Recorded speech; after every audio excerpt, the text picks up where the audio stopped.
महाराष्ट्र में एक ही चरण में होगा विधानसभा चुनाव।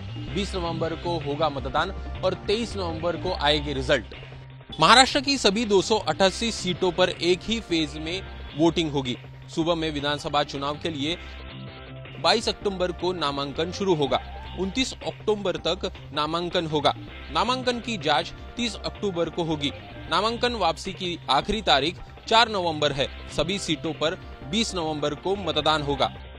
महाराष्ट्र विधानसभा का कार्यकाल 26 नवंबर को खत्म हो रहा है। महाराष्ट्र में 4 करोड़ 97 लाख पुरुष और 4 करोड़ 66 लाख महिलाएं वोटर है।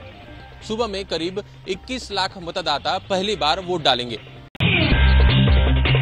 झारखंड में 2 फेज में होगा विधानसभा चुनाव। 13 और 20 नवंबर को वोटिंग, 23 को आएगा रिजल्ट। चुनाव आयोग ने झारखंड में 2 चरण में विधानसभा चुनाव कराने का ऐलान किया है। सुबह में पहले चरण में 43 सीटों पर 13 नवंबर को वोटिंग होगी। दूसरे चरण में 38 सीटों पर 20 नवंबर को वोट डाले जाएंगे। झारखंड में पहले चरण के चुनाव के लिए नामांकन 18 अक्टूबर को शुरू होगा। पहले चरण के लिए 25 अक्टूबर तक नामांकन होगा। नामांकन की जांच 28 अक्टूबर तक होगी। पहले चरण के लिए नाम वापसी 30 अक्टूबर तक होगी। पहले चरण में 13 नवंबर को 43 सीटों पर वोटिंग होगी। दूसरे चरण के लिए नामांकन 22 अक्टूबर को शुरू होगा। 29 अक्टूबर तक नामांकन होगा। नामांकन पत्रों की जांच 30 अक्टूबर को होगी। झारखंड विधानसभा का कार्यकाल 5 जनवरी 2025 को खत्म हो रहा है। झारखंड में करीब 12 लाख वोटर पहली बार मतदान करेंगे। चुनाव आयोग ने किया 48 विधानसभा और 2 लोकसभा की सीटों पर भी उपचुनाव की तारीखों का ऐलान। 2 चरणों में होगा मतदान और 23 नवंबर को सामने आएंगे नतीजे। चुनाव आयोग ने 14 राज्यों की 48 विधानसभा सीटों और 2 लोकसभा सीटों पर 2 चरणों में उपचुनाव की घोषणा की है। 13 नवंबर को 47 विधानसभा सीट और केरल की वायनाड लोकसभा सीट पर भी वोटिंग होगी। 20 नवंबर को उत्तराखंड की केदारनाथ विधानसभा सीट और महाराष्ट्र की नांदेड़ लोकसभा सीट पर मतदान होगा।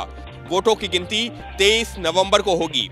चुनाव आयोग ने 13 नवंबर को पहले चरण में यूपी की 9, राजस्थान की 7, पश्चिम बंगाल की 6, आसाम की 5, बिहार की 4, पंजाब की 4, कर्नाटक की 3, मध्य प्रदेश की 2, केरल की 2, सिक्किम की 2, गुजरात की 1, छत्तीसगढ़ की 1, मेघालय की 1 सीट पर वोटिंग कराने का ऐलान किया है। उत्तर प्रदेश की मिल्कीपुर विधानसभा सीट और केरल की देवीकुलम विधानसभा सीट पर उपचुनावों की तारीखों का ऐलान कानूनी लड़ाई के चलते नहीं किया गया है। इसी तरह पश्चिम बंगाल की बशीरहाट सीट पर भी उपचुनावों की तारीखों का ऐलान नहीं हुआ है। अयोध्या की मिल्कीपुर विधानसभा सीट पर भी उपचुनाव का रास्ता खुल सकता है। बीजेपी के पूर्व विधायक ने कोर्ट से अपनी याचिका वापस लेने का ऐलान किया है।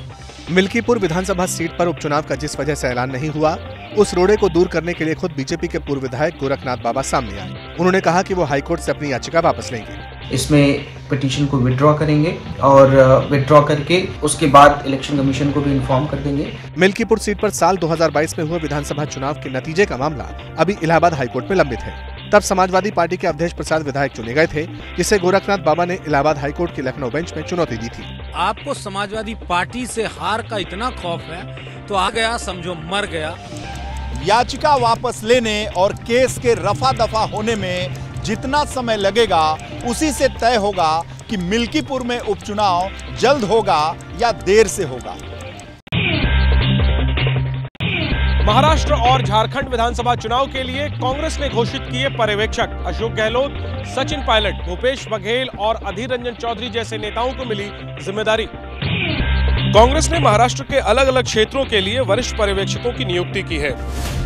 कांग्रेस ने मुंबई और कोंकण के लिए अशोक गहलोत और जी परमेश्वर, मराठवाड़ा के लिए सचिन पायलट, उत्तम रेड्डी, विदर्भ के लिए भूपेश बघेल, चरणजीत सिंह चन्नी और उमंग सिंघार, पश्चिम महाराष्ट्र के लिए टीएस सिंह देव, एमबी पाटिल और उत्तर महाराष्ट्र के लिए नासिर हुसैन, अनुसुईया सीतक्का को सीनियर ऑब्जर्वर बनाया है।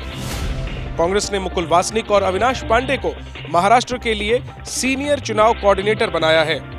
विधानसभा चुनाव की तारीखों के ऐलान के बाद कांग्रेस अब एक्शन मोड में नजर आ रही है। महाराष्ट्र के उम्मीदवारों पर चर्चा के लिए कल दिल्ली में कांग्रेस की स्क्रीनिंग कमेटी की बैठक होगी।